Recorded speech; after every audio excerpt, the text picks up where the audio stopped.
अब मरना भी जरूरी है। एक दर्दनाक, दिल दहला देने वाली, इंसान को हिला कर रख देने वाली मुकम्मल दास्तान। सुल्तान की पैदाइश एक ऐसे घर में हुई जहां खुशियों का दाखिल होना शायद मुकद्दर ही नहीं था।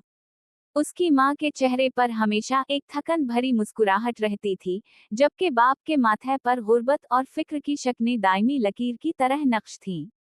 घर की हालत यूं थी कि छत से कभी मिट्टी झड़ती, कभी बारिश टपकती, और कभी हवाओं के झोंके कमजोर दीवारों को लर्जा देते। सुल्तान जब पैदा हुआ तो क़यामत ख़ेज़ झक्कड़ चल रहे थे, जैसे आसमान भी इसके आने पर मातम कर रहा हो।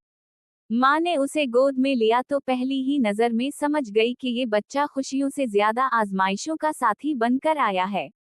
लेकिन माँ दिल है, उसने हमेशा दुआ की कि शायद ये बच्चा उनके घर में रोशनी ले आए। मगर किस्मत की कहानी तो पहले से लिखी हुई थी। बचपन में ही मजदूरी का बोझ सुल्तान ने जब होश संभाला, इसके हाथों में खिलौने नहीं थे, औजार थे।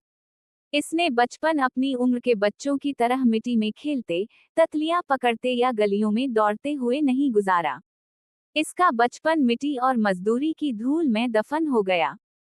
कभी वो अपने बाप के साथ ईंटें ढोता, कभी होटल में बर्तन धोता, तो कभी खेतों में मजदूरी करता। लोग इसे देखकर कहते थे, अरे ये बच्चा है या बूढ़ा आदमी। लेकिन सुल्तान सिर्फ मुस्कुरा देता।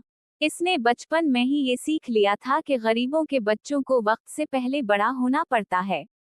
एक दिन माँ तेज बुखार और सीने के दर्द में मुब्तला हो गई। घर में दवाई खरीदने के भी पैसे नहीं थे।